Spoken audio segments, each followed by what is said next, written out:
Programa Palavra Espírita, apoio cultural, Pampeiro S.A. Comércio de Automóveis, Drogaria São Francisco, sempre ao lado da comunidade, SEDIC, mantenedora do Clube do Livro Espírita Fonte de Luz, Sociedade Espírita Estudo e Caridade Lar de Joaquina, Novo Tempo Contabilidade e Assessoria Limitada, Walter Beltrame Casa Completa.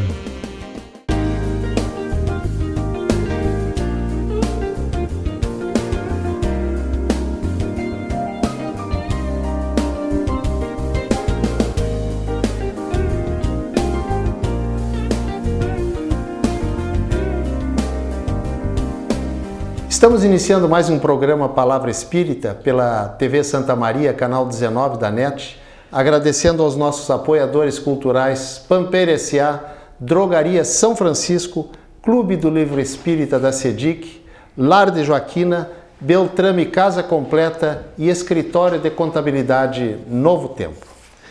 Está conosco hoje o nosso companheiro que vem lá da Sociedade Espírita Dr. Benjamin Poti, mais conhecido por Poti, é o Ronimar Costa dos Santos. O Ronimar é trabalhador lá e, além disso, o Ronimar é diretor do Departamento de Socorro da Cruz Vermelha aqui de Santa Maria. Ronimar, muito obrigado por estar aqui hoje, por ter aceito o nosso convite para a gente bater um papo sobre diversos assuntos dentro da ótica da doutrina espírita. Prazer é meu, muito obrigado pelo convite e estamos aqui para colaborar. Nós vamos começar nesse nosso bate-papo, nessa salada de assuntos, te perguntando uma coisa, Ronimar. Quando a pessoa vai na casa espírita tomar um passe, ela vê na frente dela o que agora não é mais passista, agora é ministrador do passe, alguma coisa assim. Para mim vai continuar sendo passista, médium passista, tudo bem. Pode explicar para o nosso público o que acontece por detrás de tudo aquilo que a gente vê? Bom, na realidade a gente sempre diz que o passe começa quando você adentra a casa espírita. Então, na realidade, quando você vai lá entrar na sala de passes para tomar o passe, é só a conclusão do passe.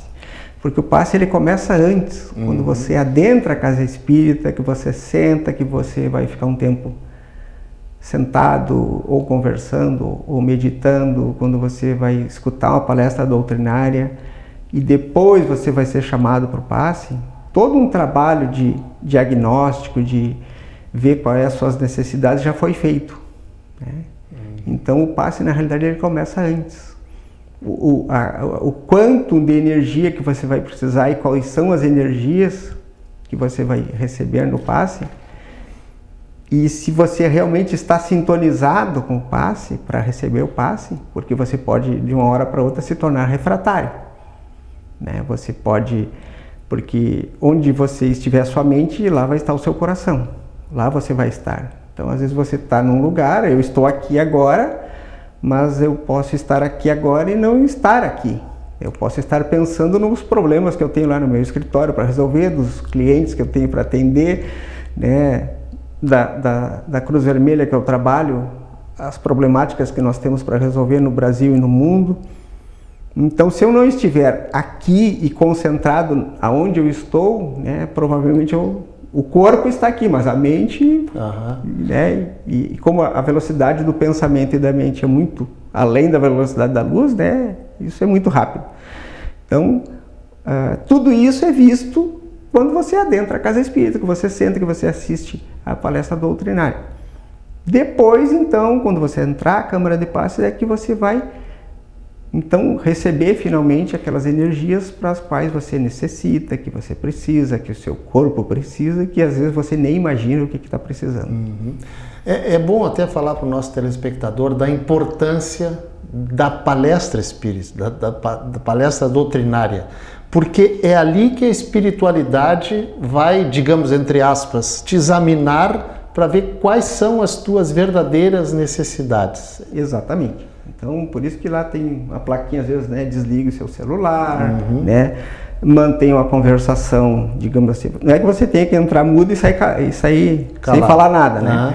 Mas você entrar em conversação, mas uma conversação, digamos assim, um pouquinho mais edificante, né? Não entrar em assuntos que possam gerar alguma desarmonia, né? Exatamente. Então, por isso que a gente pede silêncio, que a pessoa tenha uma conversação edificante, ou fique lá meditando, quietinha, justamente para você poder estar onde você deve estar realmente. Né? Porque a maioria das pessoas imaginam que, eu vou lá no centro tomar um passe. Não, vai lá no centro tomar um passe, mas não imaginam a importância que tem assistir a palestra. Aqueles momentos que antecedem o passe, como tu falaste, na Câmara Espírita, na Câmara de Passe. O passe propriamente dito, né? Então, exatamente. O passe a gente sempre... Eu aprendi lá, quando entrei na Casa Espírita lá, que o passe começa quando a gente adentra a Casa Espírita. Perfeitamente. Agora, a gente sabe que a Casa Espírita não cobra absolutamente nada para todas as suas atividades. Agora, me diz uma coisa... E aquele médium que naquele momento, por N motivo, está passando por uma dificuldade financeira muito grave, é lícito desse médium, quando ele for em algum lugar dar um passe, ele cobrar? Pela sua situação financeira caótica que ele está naquele momento, por exemplo? Olha, é uma pergunta bastante difícil, né? Que pode render, digamos assim, várias opiniões, mas na minha opinião, não estou falando em nome da casa que eu trabalho, na minha opinião, Ronimar Costa dos Santos, eu entendo que não deveria jamais cobrar, né? Porque o passe, embora sendo a transferência de bioenergia, normalmente ele é uma transferência mista, né? Nunca é um passe só magnético, né? Não é um magnetismo puro, né? Normalmente o passe, o médium principalmente, ele é assistido e você tem a bioenergia do médium unida à bioenergia do plano espiritual, e essa união de energias, digamos assim, é que vai formar o quanto energético que vai ser transmitido a alguém. E como você não está trabalhando com algo unicamente seu, você não poderia cobrar pelo que não é seu. Sem dúvida. Né? Então você está usando, digamos assim, um sexto sentido, porque mediunidade não é dom, né? Na minha opinião. Não, e na minha também, não é dom. Aliás, não é dom, é uma faculdade. É uma faculdade, é um sexto sentido. Né? Então você está usando um sexto sentido, usando energias suas do plano espiritual para ajudar alguém. Você, mas o médium vai se desgastar e vai perder energia. Com certeza vai. Só que o plano espiritual não vai deixar ninguém no prejuízo, e quando ele for se deitar, dormir, essa energia, esse quanto energético foi perdido, será reposto na quantidade necessária. Perfeito. Então não há prejuízo algum para ele. Né? Então, por isso que eu acho muito difícil essa questão. Eu acho que existem outras maneiras de você ganhar dinheiro. Com certeza absoluta. Então, eu sou da opinião de que jamais deveria cobrar. Né? Diferente quando você vai trabalhar com alguma outra tipo de terapia, né? Existem N terapias, e daí você é um terapeuta, você investiu, você se formou naquilo, você investiu na formação como terapeuta, seja ela qual for, e daí você cobra. Eu conheço terapeutas que cobram de quem precisa e de quem pode pagar, e terapeutas que não cobram de quem não consegue pagar. E atendem gratuitamente também, mesmo tendo feito todo o investimento. Então, aí vai dar. Agora, Ronimar, ainda dentro desse assunto mediunidade, aquelas pessoas que dizem, eu sinto alguém perto de mim. Isso aí é sinônimo, significa dizer que ela é uma médium, essa pessoa, mais do que a mediunidade, que todos somos médiums, né? Uns Sim. mais, outros menos. Mas significa dizer que ela tem uma mediunidade mais ostensiva do que aquelas que não sentem esse arrepio, essa sensação de frio, alguma coisa assim? Pode-se dizer que ela tem uma sensibilidade maior. Maior. Né? Dentro do seu quanto de mediunidade, ela tem uma sensibilidade maior. Que, logicamente, precisa ser educada, né? Porque senão é como você dirigir um carro e não saber dirigir, né? E o carro está a 100 por hora, né? Isso é o desastre.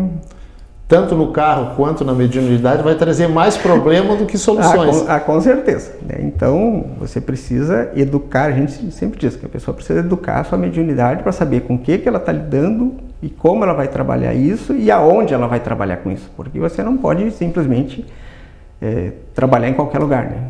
Então tudo tem a sua hora e lugar, né? Perfeito. Agora, vamos mudar um pouquinho de assunto, mas não mudando. Não sei se é possível isso, né? Mudar, mas não mudar. Sim. A prece. Quando as pessoas sentem essas sensações e que elas imaginam que sejam de maus espíritos, a prece, nesse caso, a oração, ela ajuda digamos, a afastar isso que ela imagina que seja um mau espírito? Ela orar, pedir? Na realidade, a oração eleva o nosso padrão vibratório e no momento que você eleva o seu padrão vibratório, você vai fugir do padrão vibratório negativo ou inferior, né? Se algum espírito, por acaso, quer lhe influenciar de alguma maneira, pelo menos no momento em que você estiver orando, dificilmente ele vai ter acesso, né? Porque você muda o padrão vibratório. Quando você muda o padrão vibratório, ele não consegue lhe alcançar e provavelmente não vai ter acesso. Então, a prece tem essa...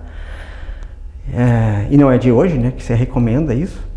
Tem digamos assim, essa capacidade, né, de elevar o padrão vibratório, né? Não é por outro motivo que Jesus nos convidou a fazer a oração, né?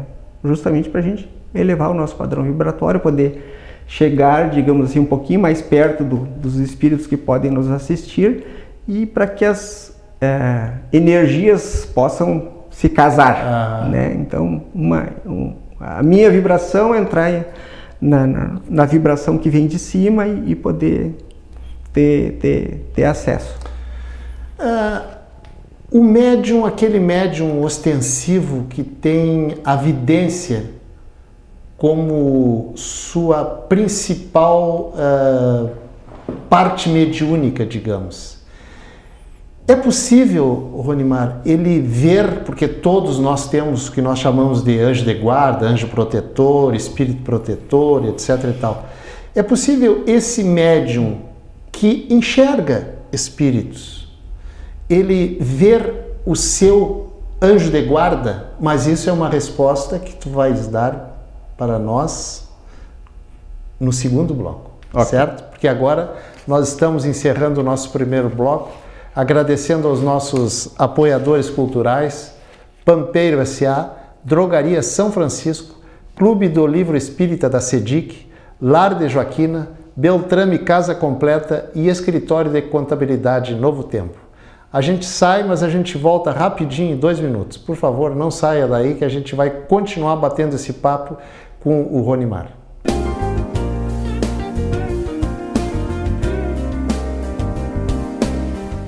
Programa Palavra Espírita, Apoio Cultural, Pampeiro S.A. Comércio de Automóveis, Drogaria São Francisco, sempre ao lado da comunidade, SEDIC, mantenedora do Clube do Livro Espírita Fonte de Luz, Sociedade Espírita Estudo e Caridade Lar de Joaquina, Novo Tempo Contabilidade e Assessoria Limitada, Walter Beltrame Casa Completa.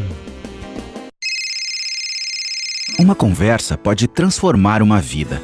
Por isso, compartilhe conosco aquilo que você não divide com mais ninguém. O CVV está com um número novo. Ligue 188. A ligação é gratuita de qualquer localidade do estado. Atendimento 24 horas. Disque 188 e converse com um de nossos voluntários.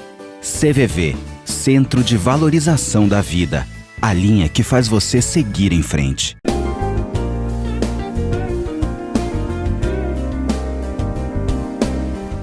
Estamos iniciando o segundo bloco do nosso programa Palavra Espírita, agradecendo aos nossos apoiadores culturais, Pampeiro S.A., Drogaria São Francisco, Clube do Livro Espírita da SEDIC, Lar de Joaquina, Beltrame Casa Completa e Escritório de Contabilidade Novo Tempo.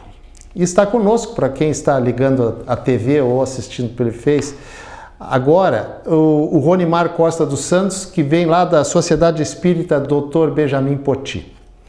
E a gente está batendo um papo.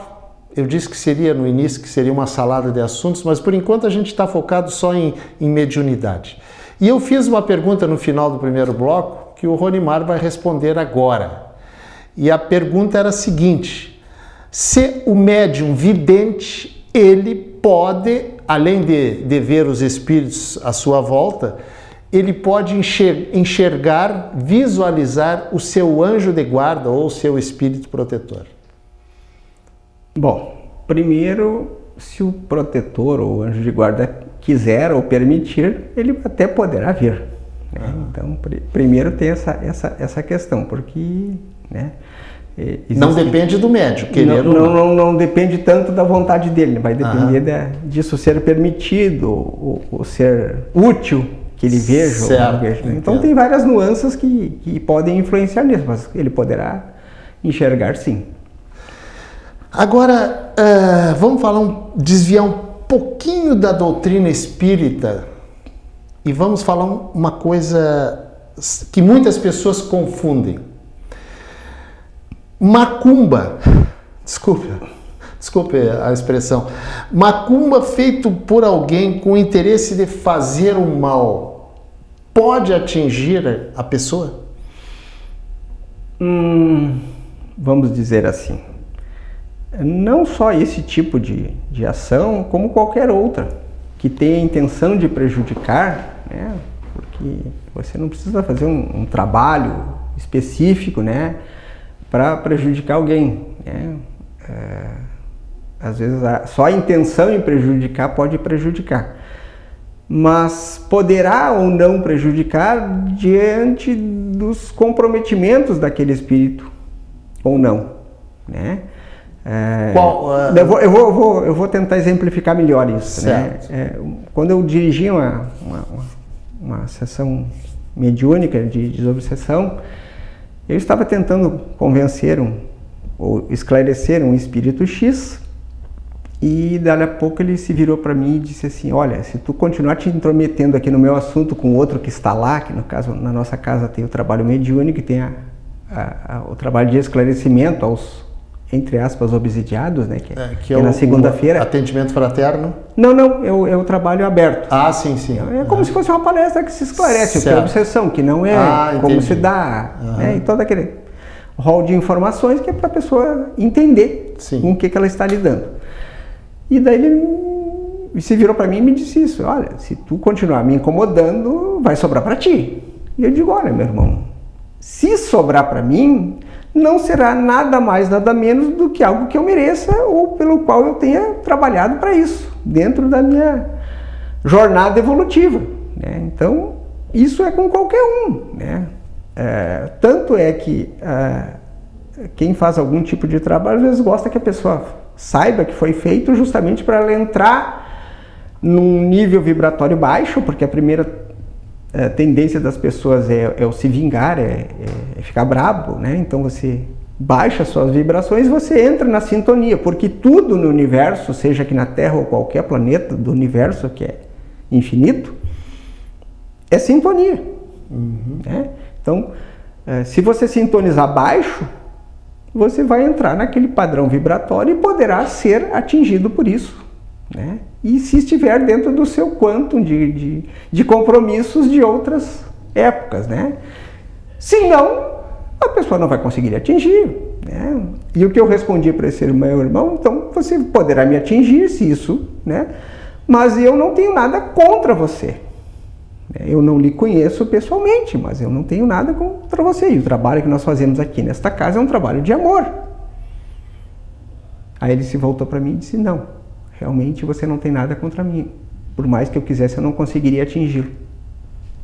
E nesse caso particular que tu narrou, ele se retirou, permaneceu? Eu acho que conseguimos, com o nosso humilde trabalho ali, mais a grande assistência do plano espiritual, que é muito maior, né, e segue-se depois, nós conseguimos, digamos assim, orientá-lo, mas nem sempre isso é tão fácil assim, ou nem sempre se consegue na primeira vez, ou às vezes você não consegue, digamos assim,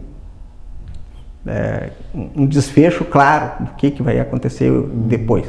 Isso é muito relativo, né? Cada espírito é um espírito, cada um é uma individualidade, cada um vai reagir de uma forma diferente. Perfeito. Agora, Ronimar, existe, como é que eu vou te perguntar assim, um tempo correto para a pessoa educar, começar a educar a sua mediunidade? Não vamos, na minha opinião, é que tem um tempo correto. Talvez o enfoque que a gente deva tomar é o seguinte: no momento em que a mediunidade ou que a sensibilidade mediúnica começa a prejudicar, é hora de começar a educar ela, né? Porque quando você não dá vazão a algumas coisas, e isso eu falo de cadeirinha.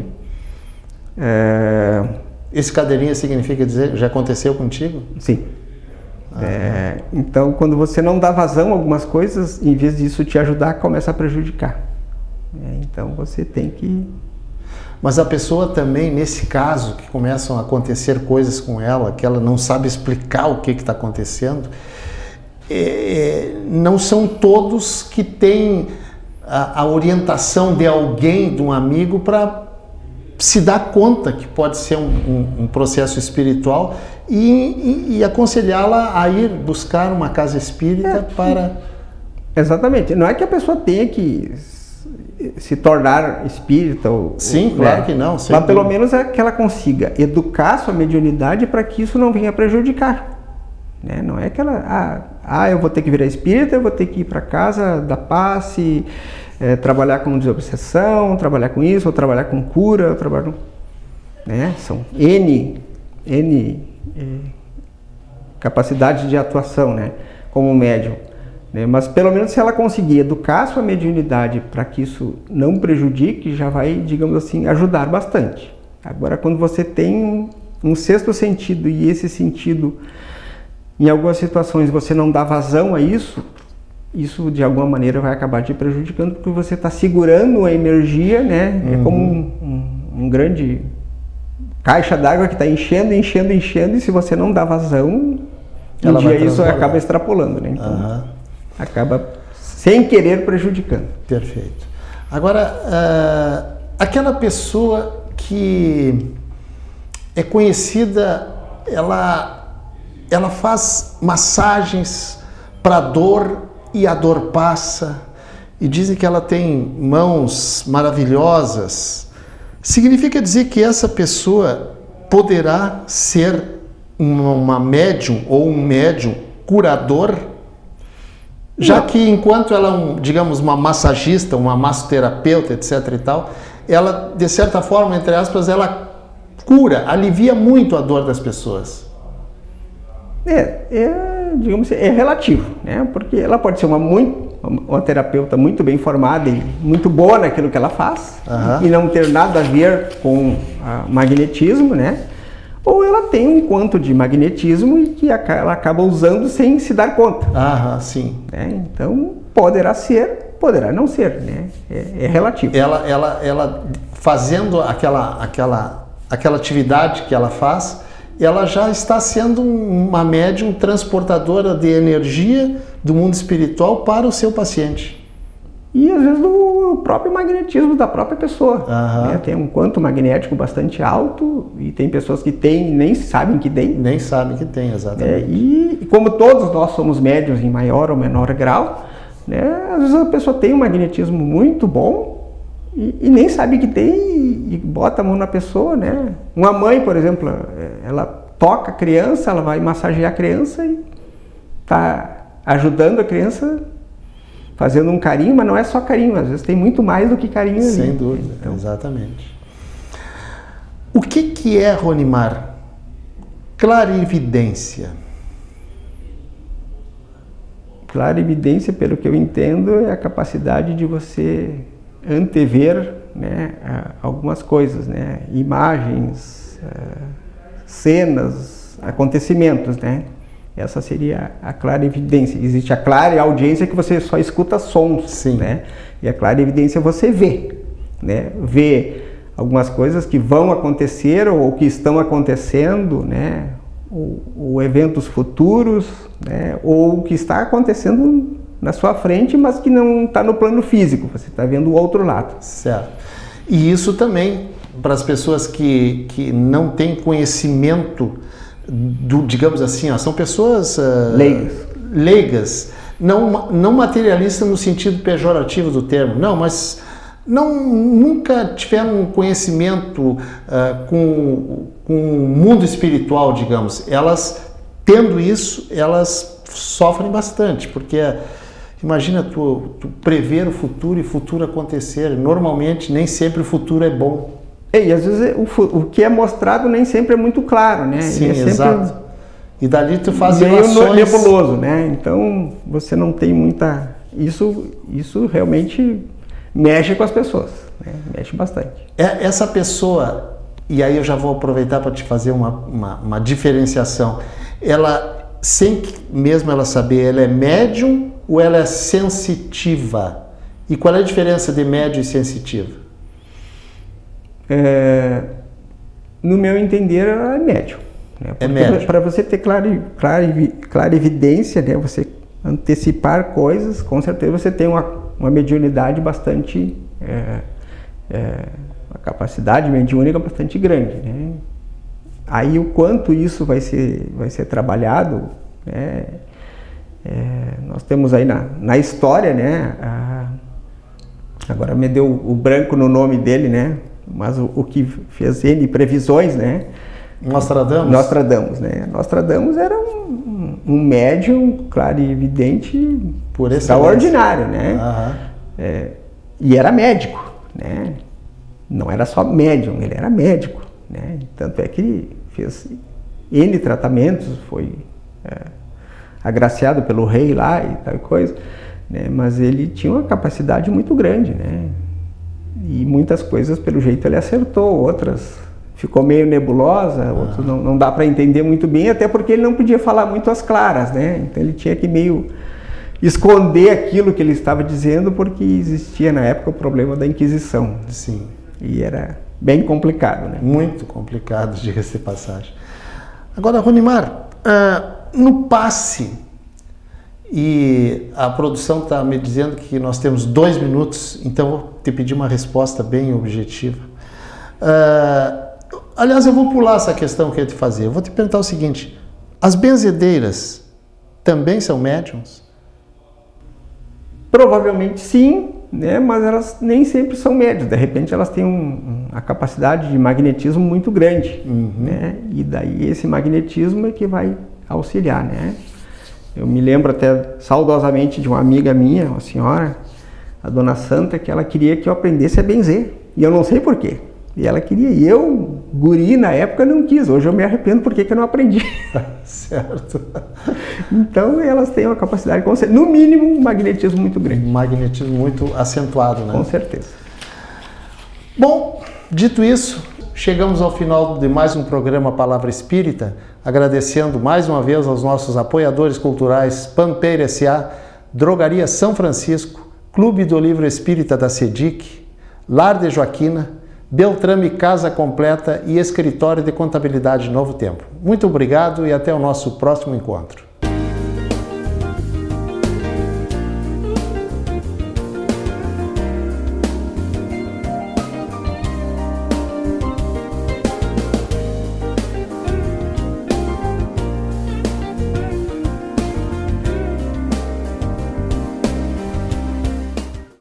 Programa Palavra Espírita, Apoio Cultural, Pampeiro S.A. Comércio de Automóveis, Drogaria São Francisco, sempre ao lado da comunidade, SEDIC, mantenedora do Clube do Livro Espírita Fonte de Luz, Sociedade Espírita Estudo e Caridade Lar de Joaquina, Novo Tempo Contabilidade e Assessoria Limitada, Walter Beltrame Casa Completa.